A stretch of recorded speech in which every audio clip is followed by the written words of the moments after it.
안녕하세요. 오늘은 종의 기원의 저자 찰스 다윈을 소개할까 합니다. 찰스 다윈은 흔히 만류 인력의 법칙을 발견한 뉴턴, 지동설을 증명한 갈릴레이와 함께 인류에 가장 큰 영향을 미친 3대 과학자로 손꼽히는 인물입니다. 다윈이 1859년에 발표한 종의 기원은 인류 역사를 바꾼 100권의 책 가운데에서도 5손가락 안에 꼽힐 만큼 중요한 책입니다. 1962년에 노벨 생리의학상을 받은 제임스 왓슨은 다윈에 대해 다음과 같은 극찬을 했다고 합니다. 그는 인류 역사상 가장 중요한 인물이다. 내 어머니보다 더 중요하다. 그가 없었다면 생명과 존재에 대해 어떻게 알 수 있었을까? 다윈은 청년기에는 의사가 되기 위해 에든버러 대학에 들어갔으나 도중에 그만두고 박물학만 파고들었는데 실망한 그의 아버지는 아들을 성직자로 만들기 위해 케임브리지 대학에 보냈다고 하지요. 그러나 결국 그는 자연사를 평생의 학문으로 선택하였고 1831년에는 영국 해군 측량선 비글호를 타고 5년에 걸친 역사적인 항해를 하게 되지요. 이 비글호가 갈라파고스 섬과 함께 인류의 역사를 바꾼 가장 유명한 배가 되리라고는 그 당시엔 아무도 상상하지 못했을 테지요. 다윈은 비글호와 함께 여행하는 동안 남미와 대서양, 태평양과 인도양을 넘나들며 수많은 동물과 식물을 채집하였으며 갈라파고스 제도에서 마침내 종의 기원에 대한 극적인 영감을 얻게 됩니다. 다윈은 그의 자서전에서 다음과 같이 말합니다. 관찰 전에 추리하는 것은 필요하고 관찰 후에 추리하는 것은 유용하지만 관찰 중에 추리하는 것은 치명적인 실수이다 라고 말이죠. 그토록 신중한 그였기에 그는 비글호와 함께 했던 5년 동안의 오랜 항해 끝에 영국으로 돌아와서도 연구에만 몰두했습니다.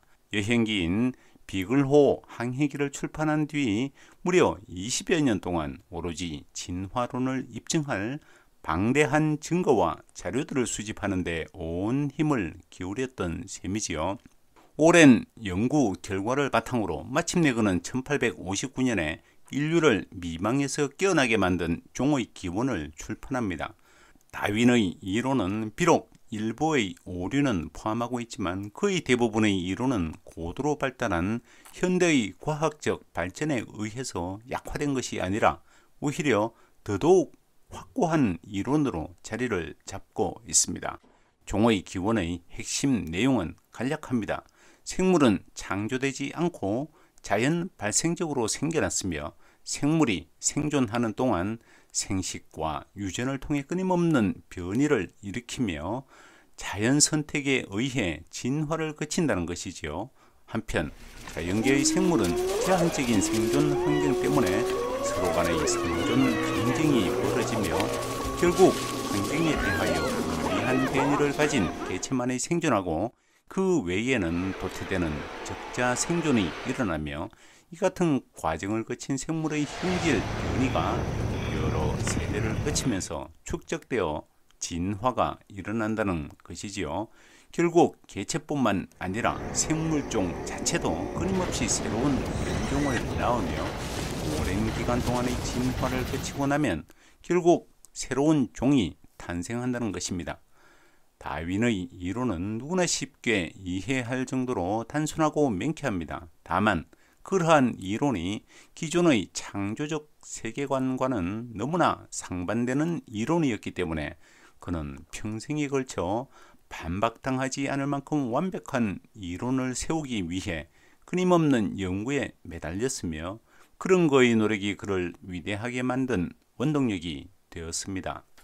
과학자로서의 나의 성공은 그것이 어느 정도의 것인지는 별도로 하고 복잡한 갖가지 심적 소질과 조건에 의해 결정되어 왔다.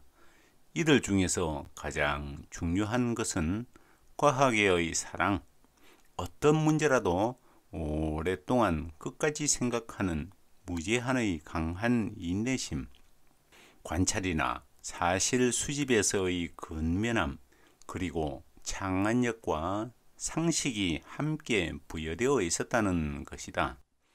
종의 기원은 생물학은 물론 사상사적인 측면에서도 획기적인 기준을 세운 고전입니다. 다윈이 생존했던 시기에도 종이 진화한다는 생각은 전혀 새로운 것은 아니었으나 다윈은 자연선택이라는 진화 메커니즘을 주장하고 나무에서 뻗어가는 가지에 비유해 종의 분화를 설명했던 것입니다. 다윈의 진화론이 몰고 온 파장은 대단했으며 신에 의한 창조론이 일반론으로 받아들여지던 시대였기에 종교계는 물론 다윈의 진화론에 반대하는 기존 학계로부터도 심한 반박을 받았습니다. 무엇보다 하느님의 가르침을 거역하는 못된 쾌변이라는 종교계의 거센 비난은 다윈으로서도 감당하기 어려울 정도였습니다. 그러나 다윈의 생각과 주장에 열광하는 옹호자들도 속속 생겨났습니다. 난 정말 바보다.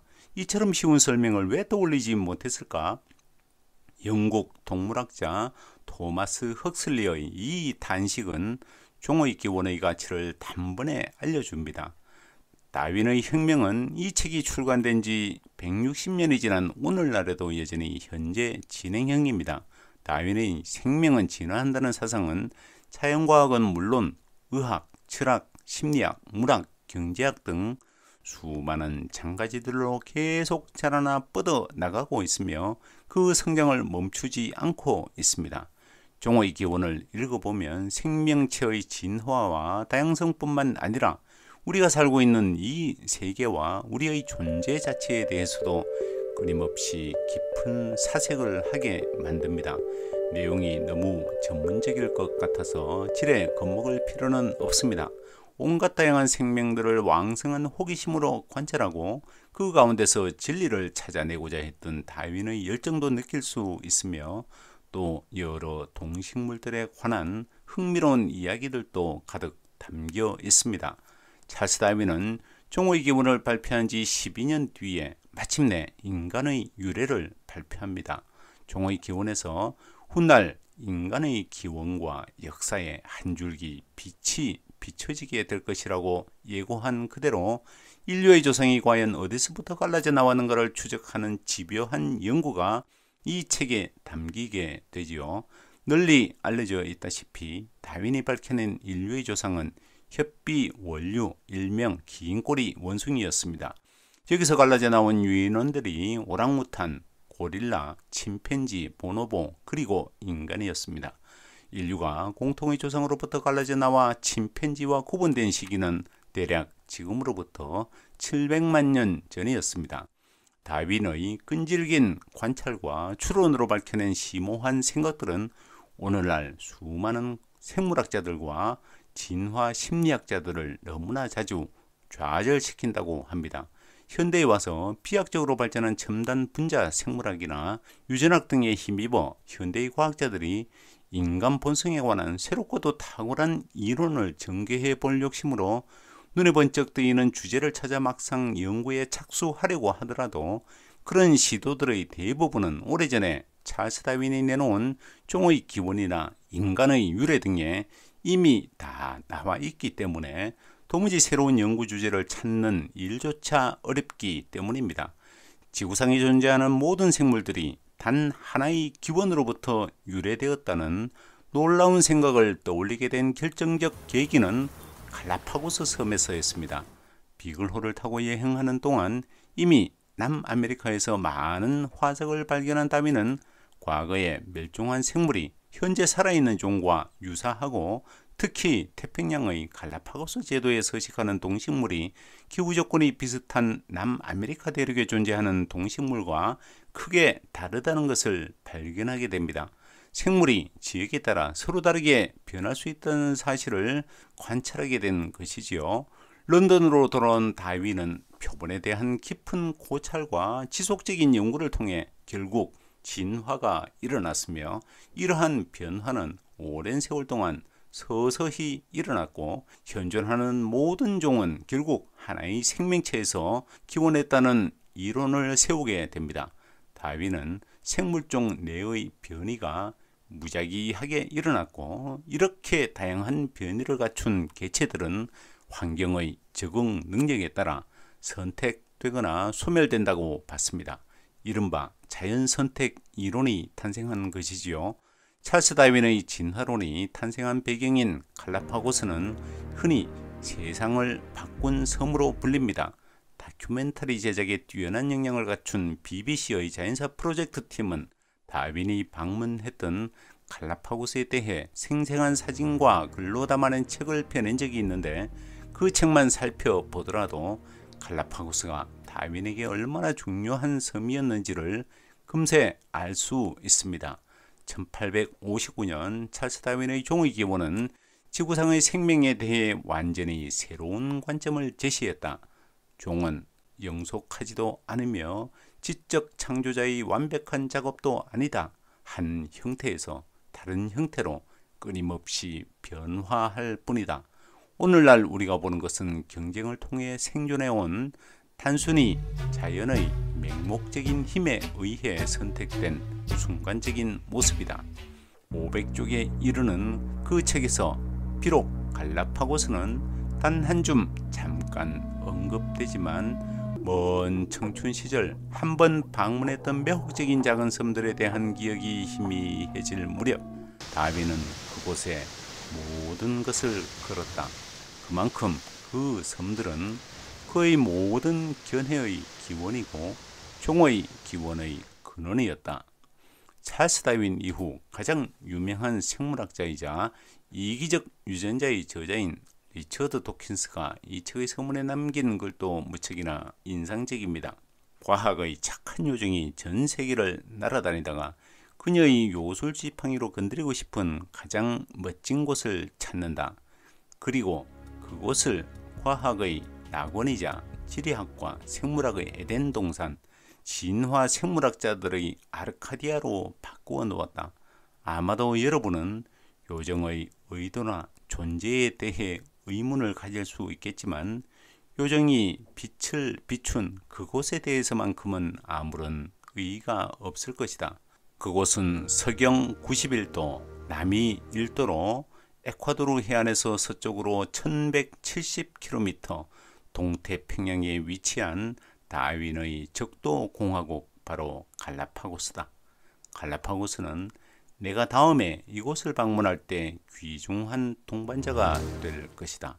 나는 탑승할 배의 서가에 기증하기 위해 이 책 한 권을 더 가져가려 한다.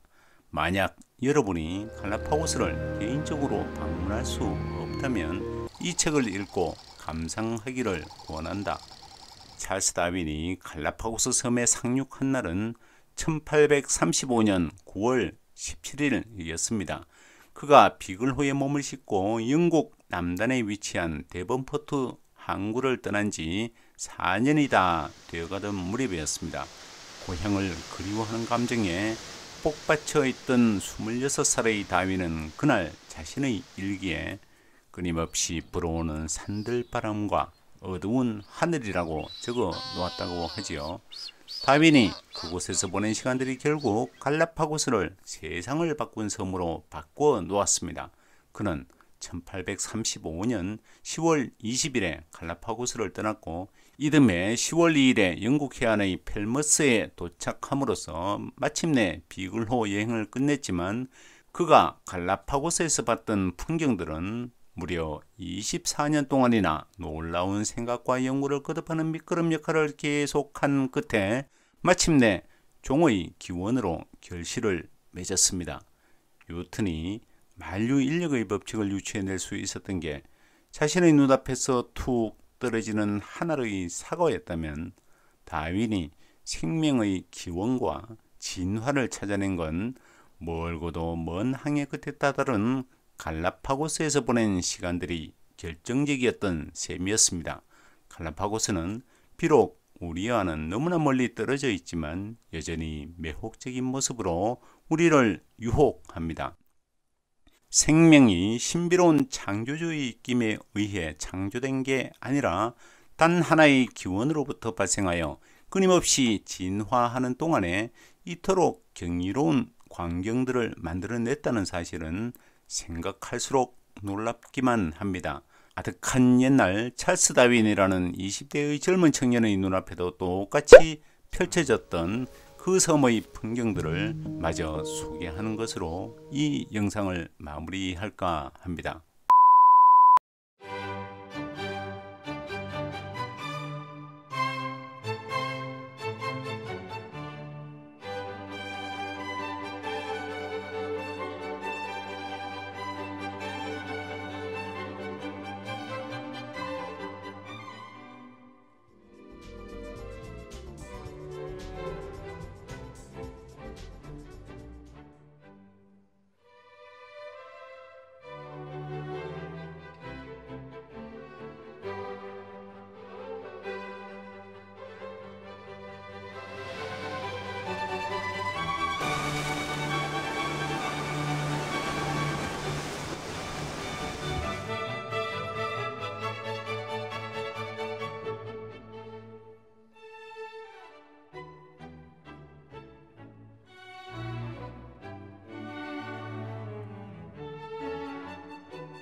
갈라파고스 제도는 에콰도르령이다. 한국에서 가는 여정은 여러 공항을 거쳐야 할 정도로 멀다. 에콰도르 과야킬에서 국내선을 갈아타고 4시간을 더 가야 한다.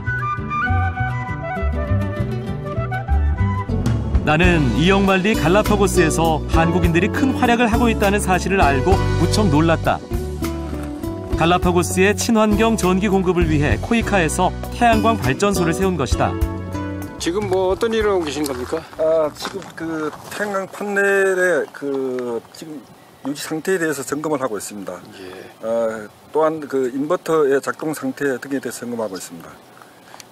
그동안 갈라파고스는 화력발전소를 세워 도시에 전력을 공급해왔는데 공해 등 환경 문제로 고민이 많았다. 이번에 태양광 발전소가 준공돼 그 고민이 크게 해소됐는데 작년 12월 준공식 때 에콰도르 라파엘 꼬레아 대통령이 방문해 축하할 정도로 반향이 매우 컸다고 한다. 여기에서 생산되는 전력량은 1.5메가와트로 산타크루즈 섬 사용 전력의 3분의 1이나 된다. 앞으로 관광객이 늘어나고 주민들의 생활 편의를 위한 전기 사용량도 증가할 것이다. 갈라파고스의 그 최대 인구, 많은 인구가 살고 있는 산타크루즈 섬이 15,000명 정도가 살고 있습니다. 4.5메가와트 정도인데 저희가 30% 1.5메가와트를 저희가 그 친환경 태양광 에너지로 생산을 하고 있습니다. 오늘은 갈라파고스 댄스팀이 에콰도르 민속춤을 비롯해 여러 가지 춤을 준비해와 관광객들에게 선보였다.